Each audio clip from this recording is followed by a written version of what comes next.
Belinda, welcome back to Hello. Melbourne. Congratulations on your United Cup results. How are you feeling heading into the AO? Thank you. It's really great to be here back in the AO. Yeah, I had a good start of the year. And gained some confidence, playing a lot of matches already. So for sure now practicing, trying to get ready for AO. It's a new tournament, so a new start, and I'm very excited to play.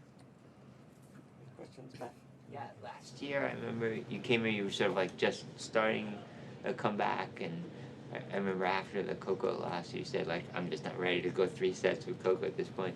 A year later, like, do you feel like a different person, or like how do you assess where you are as a tennis player, and like how when you come into these tournaments, are you feeling like, yeah, I'm gonna win, I'm here to win?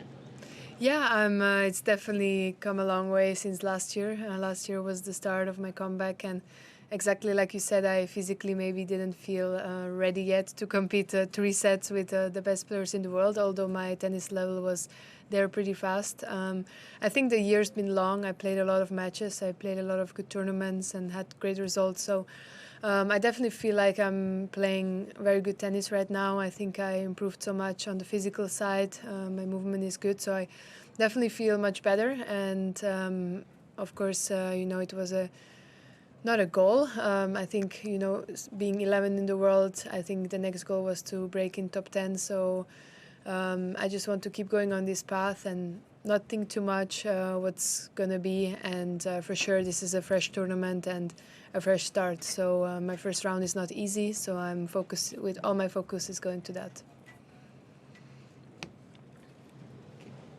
Are there more English ones? Yeah, Cole's just walked in.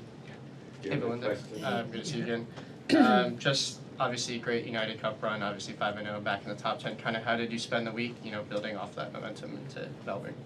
Yeah, so on Monday we flew here. We took it easy the first 2 days, trying to just, recover a little bit, kind of still be happy about United Cup. But then on Wednesday I started practice again and full focus on the week ahead. I'm playing on Tuesday, so I had plenty of time to readjust and kind of, get my energy going again and keep the engine up again. So we'll see. And I had a good preparation here.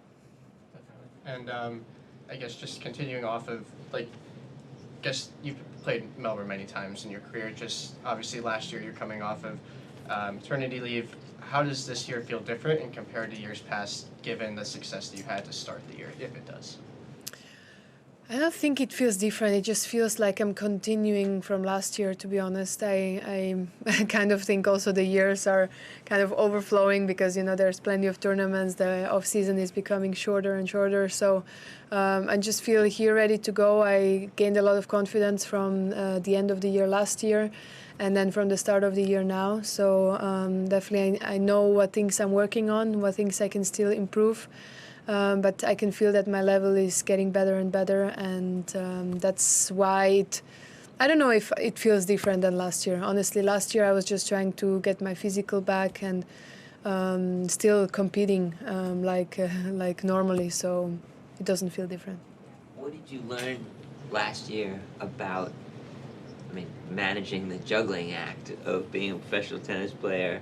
And, your daughter still travels with you, right? Yes, she travels everywhere. And managing all that at the same time, that you can do, that's going to help you manage it as best as you can this year, because I imagine it's really hard. Yeah, it's definitely not easy. It's challenging, but it's definitely something that we wanted, and I think we're managing well so far. I don't know, maybe I think to be spontaneous and to be open to everything. I was a person that I like to plan so much and like to plan ahead and everything. I don't think that's so much possible. I feel like we're just winging it every day, adapting to our schedules as best as we can. And anyway, it's always going to change my plan that I do for the day. And I also feel like I'm more productive on the court. I feel like when I really go on the court or I go on the gym to do fitness, I kind of don't have so much time, but I do the best as I can. I go in and out. I do my workout, my practice session, and then I'm done and I go back to being a mom and just like life outside of the court. Anything else in English? Just curious about your thoughts about the 1-point slam that happened earlier this week. I loved it. Yeah. I watched it on TV. I wasn't able to play because I was entered in Adelaide, and there's a rule that you can't play an exhibition if you had another tournament in that week. And I wanted to play, but I was watching it on TV, and it was so entertaining. I loved it, really. I watched the whole thing.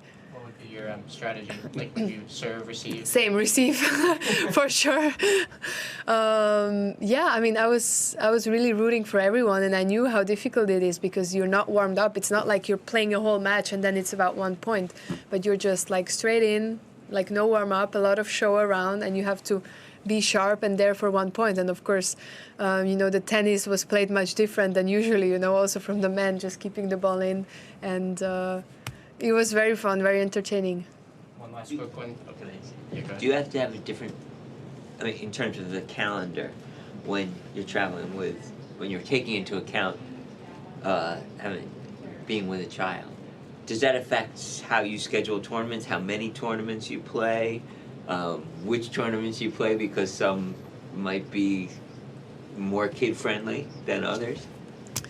I would love to do that, to be honest, but I think the requirements from WTA Tour, it's a lot. You have to play so many tournaments. You have to play 4 slams. Of course, you're going to play 4 slams, but you have to play 10 out of 10,000, and you have to play 6 500s. You have Fed Cups, you have Olympics. There is no room to not play some tournaments. I would love to, schedule more around and kind of make it more friendly also towards my own body, which is still coming back from pregnancy, postpartum. I would love it to have more options to schedule more, but everything is mandatory, and if you don't play, of course you have to pay a fine, which is maybe the least of the issues, but also you have a disadvantage in your ranking system after, which doesn't allow you to move up in your rankings if you get a 0-pointer if you're not playing a mandatory tournament. So that's definitely challenging. One last quick one. If you're in Stan's matches don't overlap, will we see Stan with the Belinda's World T-shirt? Sorry? Well, if your match and Stan's match don't overlap at the same time, will we see Stan with the Belinda's World T-shirt? You have to ask him that. It's just really nice to see them also here. Also, I haven't seen Kubi yet, but I have seen Stan, and just feels like we're a team now. And I definitely am going to watch his match if I can, and for sure root for him. And hopefully, we can continue to keep the contact like this. But it was such a fun week, and I loved it. So, yeah, maybe he can play with the Belinda's World T-shirt. No, I'm joking. Sorry? Mixed doubles at the US Open, you and Stan? Yeah, I mean, hopefully. Yeah, why not? Thank you very much. Perfect, thank you.